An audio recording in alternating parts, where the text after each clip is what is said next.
Last ভিডিওটিতে আমরা 22 নম্বর problem অবধি ডিসকাস করেছিলাম। তো এই ভিডিওটিতে আমরা 23 নম্বর প্রবলেম থেকে ডিসকাস করব। তো দেখে নিই 23 নম্বর প্রবলেমটি। বায়ু মাধ্যমে দুটি আধানের মধ্যে ক্রিয়াশীল বল হলো ক্যাপিটাল এফ। এই আধান দুটিকে সমদূরত্বে কাঁচ মাধ্যমে রাখলে এদের মধ্যে ক্রিয়াশীল বল কত হবে? দেওয়া আছে কাঁচের পরাবৈদ্যুতিক ধ্রুবক 8। ঠিক আছে, তার মধ্যে দেখে নিই বায়ু মাধ্যমের ক্ষেত্রে আমরা জানি এটা যে বায়ু মাধ্যমের যেটা পরাবৈদ্যুতিক ধ্রুবক কে, সেটার ভ্যালু হয় 1। বায়ু মাধ্যমে পরাবৈদ্যুতিক ধ্রুবকের ভ্যালু হয় 1, কারণ আমরা জানি কে ইজ ইকুয়াল টু হয় এপসাইলন বাই এপসাইলন নট। ঠিক আছে, এপসাইলনটা কি?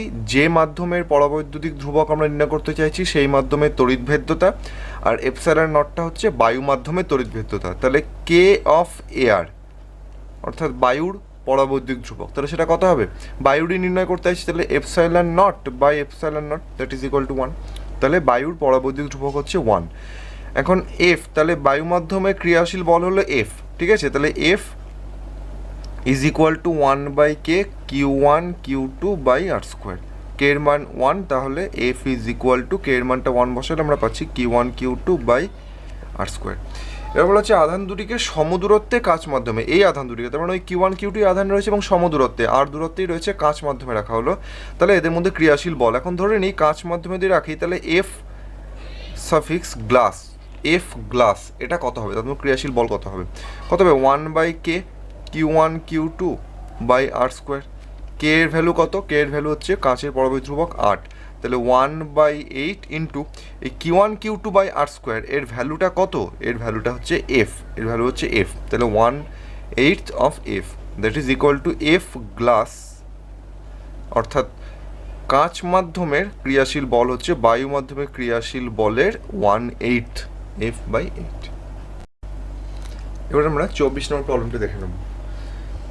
+40 ESU এবং -35 ESU আধান পরস্পর থেকে 10 সেন্টিমিটার দূরে থেকে পরস্পরের উপর 4 ডাইন বল প্রয়োগ করে।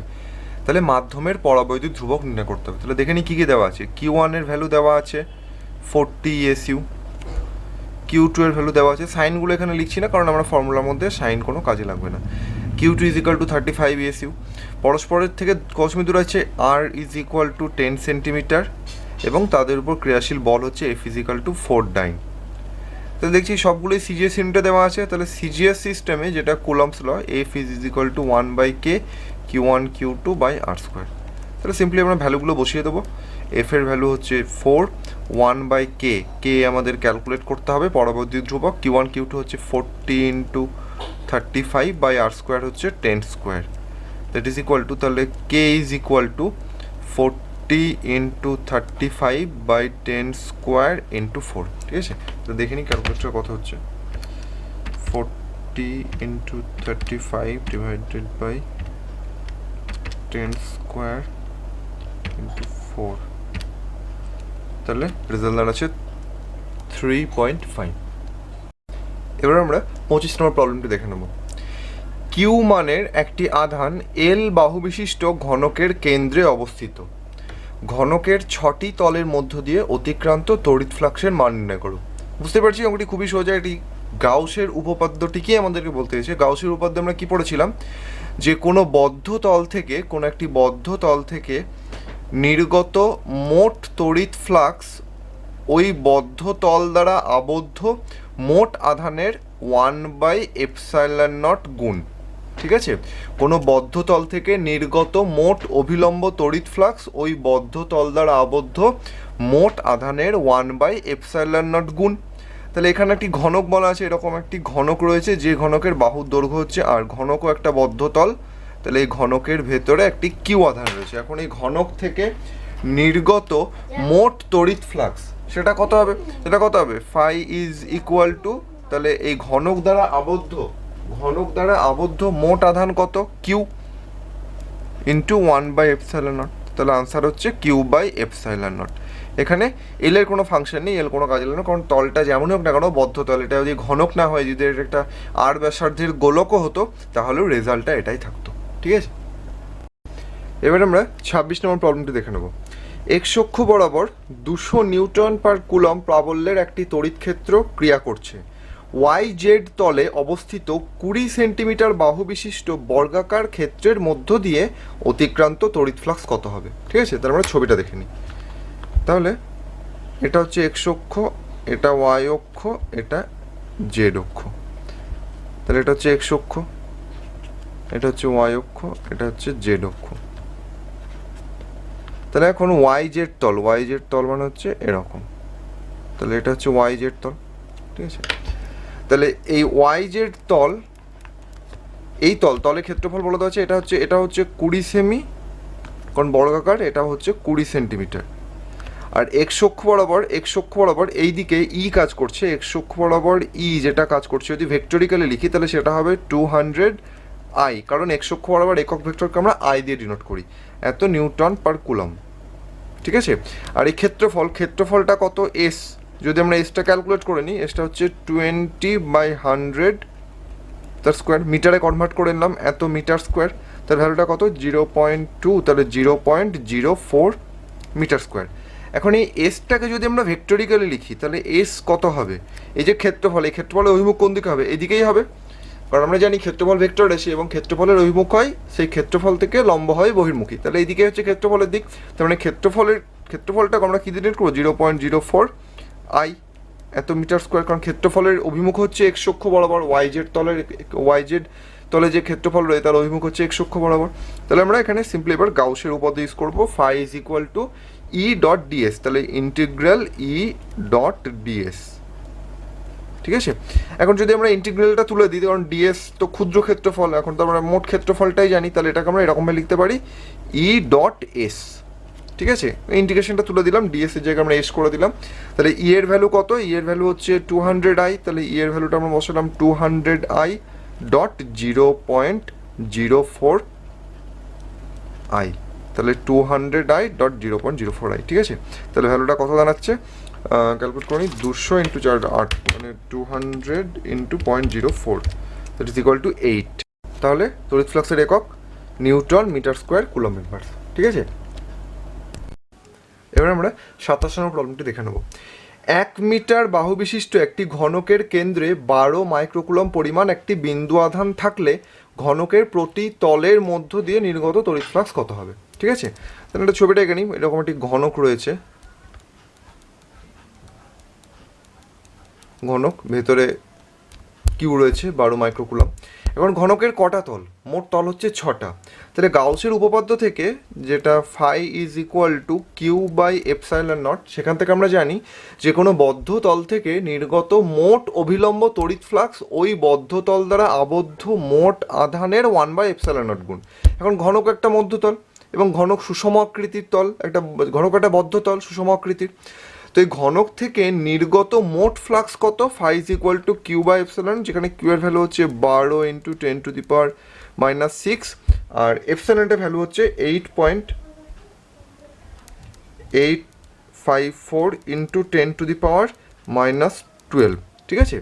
আর ফাইয়ের যেটা ইউনিট, ফাইয়ের ইউনিট হয় newton metre square coulomb inverse, বা ফাইয়ের আরও একটা ইউনিট হয়, এটা ছাড়াও ফাইয়ের আরও একটা ইউনিট হয়, সেটা হচ্ছে ভোল্ট ইন্টু মিটার, ঠিক আছে। ফাইয়ের একটা ইউনিট হয় newton metre square coulomb to the power -1, ঠিক আছে। তাহলে এটা আমরা ক্যালকুলেট করবো, দেখিনি ক্যালকুলেট করে কত আসছে। 12 ইন্টু 10⁻⁻6 ডিভাইড বাই 8.854 ইন্টু 10⁻⁻12, তাহলে ভ্যালুটা পাচ্ছি আমরা 1.355 ইন্টু 10⁻6, এত newton metre square coulomb inverse, বা এটা আরও একটা একক রয়েছে ভোল্ট ইন্টু মিটার, ঠিক আছে। Phi equal to E dot DS আমরা জানি, ই এর ইউনিট হচ্ছে একটা হয় নিউটন পার কুলম্ব, একটা হচ্ছে ভোল্ট পার মিটার, আর ডিএস এর ইউনিট হয় মিটার স্কোয়ার। তাহলে মিটার কেটে গিয়ে ভোল্ট ইন্টু মিটার, এটাও ফাইয়ের একটা ইউনিট হয়, আবার এটাও হয়, ঠিক আছে। বেশ, তাহলে এই যে রেজাল্টটা পাচ্ছি, এটা হচ্ছে এই 6টা বদ্ধতল দিয়ে নির্গত মোট ফ্লাক্স, ঠিক আছে। এটা হচ্ছে 6টা বদ্ধতল দিয়ে নির্গত মোট ফ্লাক্স। তাহলে এবার বের করতে হবে কি ঘনকের প্রতি তলের মধ্য দিয়ে, তাহলে একটা তল দিয়ে কত বেরোচ্ছে, এটা ডিভাইড বাই 6, কারণ 6টা তল, তাহলে প্রতি তল থেকে নির্গত ফ্লাক্স ইজ ইকুয়াল টু, তাহলে 1.3 5 ইন্টু 10⁶ ডিভাইড বাই 6, এটা ডিভাইড বাই 6 করলে রেজাল্ট আসবে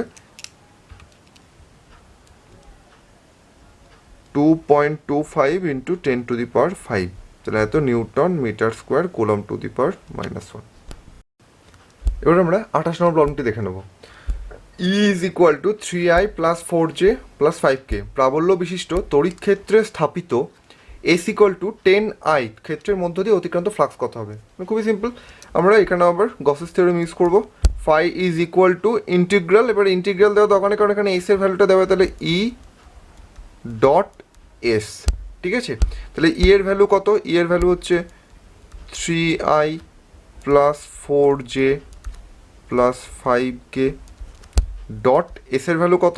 10i, মানে ভেক্টরের ডট প্রোডাক্ট। আমরা জানি i dot i is equal to 1, আর j ডট i করলেও হবে 0, k ডট i করলেও হবে 0, তাহলে অনলি এটার সঙ্গে এটার প্রোডাক্টটাই থাকবে। তাহলে 3 আর 10 মানে 30, আর i ডট i মানে 1 হয়ে গেল, তাহলে 30। তাহলে এবার 30, এবার ফ্লাক্সের যেটা unit newton metre square coulomb inverse, বা এটা আর একটা ইউনিট হয় ভোল্ট ইন্টু মিটার। এটা হচ্ছে আনসার। এবার আমরা 29 নম্বর প্রবলেমটি দেখে নেব। একটি সুষম তড়িৎ ক্ষেত্রের ক্ষেত্র প্রাবল্য E is equal two 6i plus 3j plus 4k ওই তড়িৎ ক্ষেত্রের yz তলের অর্থাৎ 20 মিটার স্কোয়ার ক্ষেত্রফলের মধ্য দিয়ে অতিক্রান্ত তড়িৎ ফ্লাক্স কত হবে? তাহলে আগের মতোই অঙ্কটি, তাহলে আমরা ছবিটা এখানে এঁকে নিই। এটা হচ্ছে x অক্ষ, এটা y অক্ষ, এটা z অক্ষ। yz তল কোনটা? এটা হচ্ছে yz তল, ঠিক আছে? তাহলে এটা x অক্ষ, এটা y অক্ষ, এটা z অক্ষ।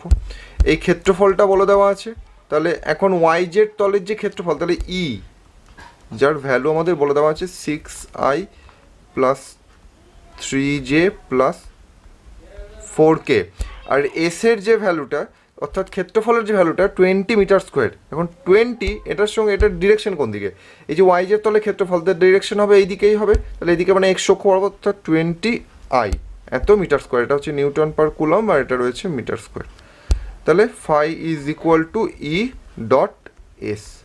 তাহলে একই রকম 6i plus 3j plus 4k dot এসের ভ্যালু হচ্ছে 20i, তাহলে 6 আর 20 তাহলে 120।